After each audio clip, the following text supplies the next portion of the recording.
My name's Rebecca King, and joining me today is Alex Camp. We are two of the in-store dietitians with Zares here in Ontario. We're so excited to be joining you today for a food demo for the Ride Don't Hide campaign. Knowing what foods we should and shouldn't eat can get really confusing, especially when the advice is changing constantly. But evidence shows that just like physical health, nutrition can play a role in maintaining and supporting our brain health as well. So making a few changes to the way you eat can help you in multiple ways. So 1, it can help improve your mood. 2, it can help give you more energy. And 3, it can help you think more clearly. Eating for mental health doesn't have to be complicated or expensive. Today we'll be sharing 2 brain and budget friendly recipes and some tips and tricks on how you can optimize your meals for your mental health. Let's get into it.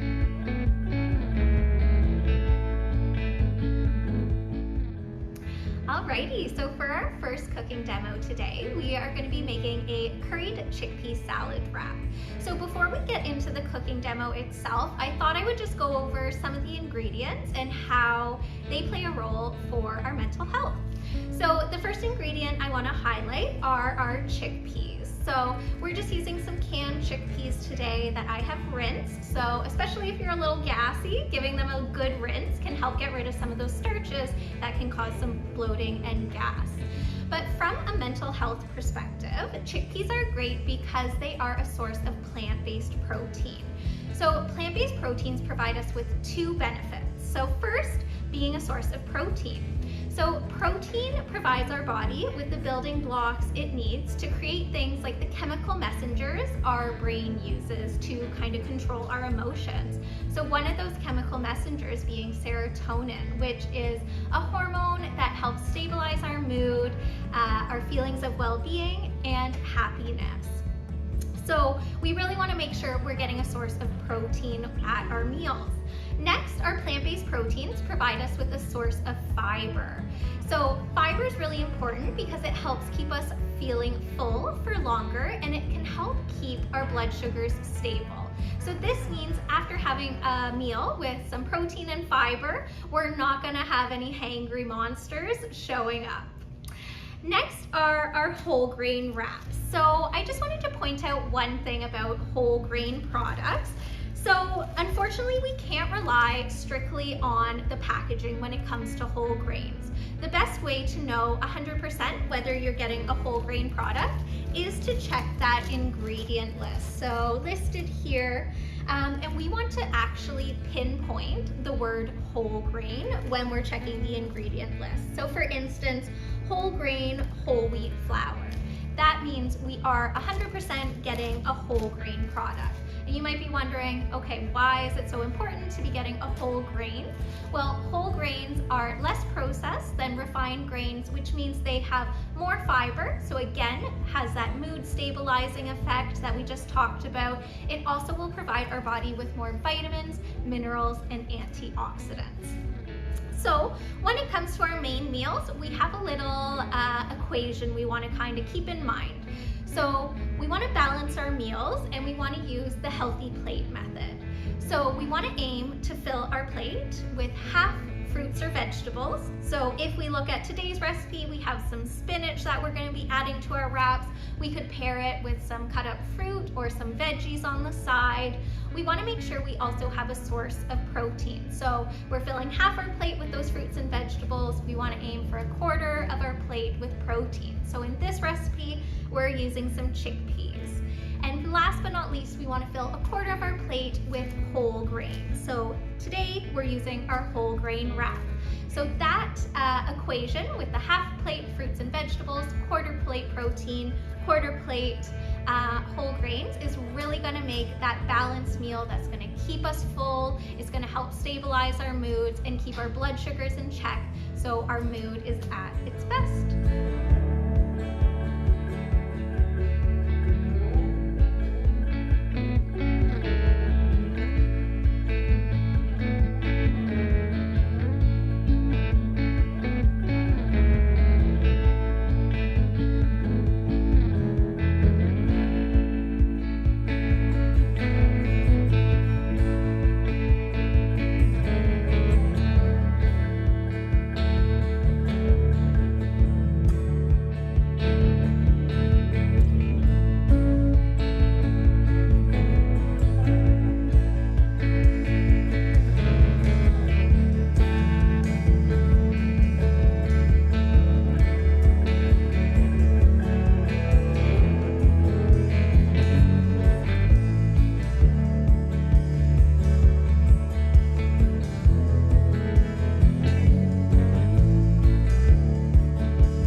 our second recipe today, we're actually going to be making chocolate cherry chia seed puddings.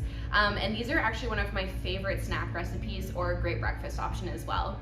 So there's a couple of ingredients that I really want to highlight here. So the first one is chia seeds. And chia seeds are actually a brain food powerhouse. So they offer a combination of healthy fats, fiber, and protein. So these are all really important nutrients for brain health. And another great thing about chia seeds is that they're actually a source of soluble fiber, which is a type of fiber when added to water actually creates a gel-like substance. And they're relatively tasteless as well, so they're a great base for smoothies, and they also make a great base for puddings as well by creating that gel-like substance. So our brains actually are made mostly of fats, and eating a combination of different healthy fats in your diet is really important to both encourage your brain health and function. So healthy fats would be things like chia seeds, nuts and seeds, avocado, fish and seafood, olive oil to use as a base for cooking.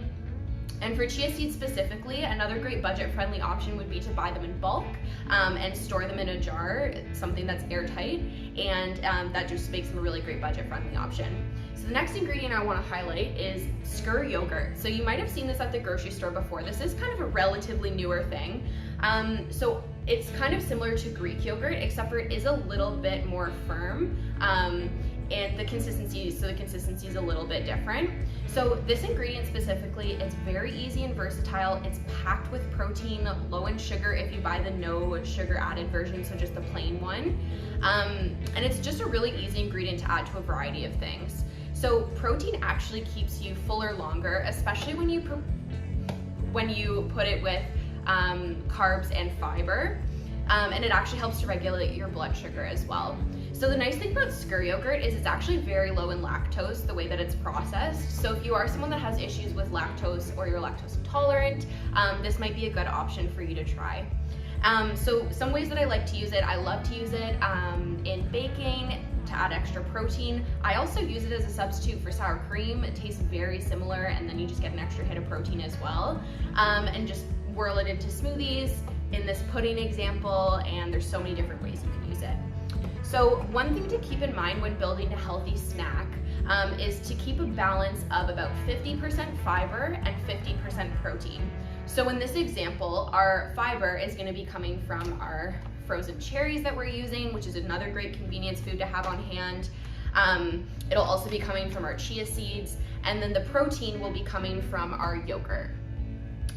So this is going to be giving you an example of a way to really balance a snack and kind of like have a template to follow as well. So let's get started.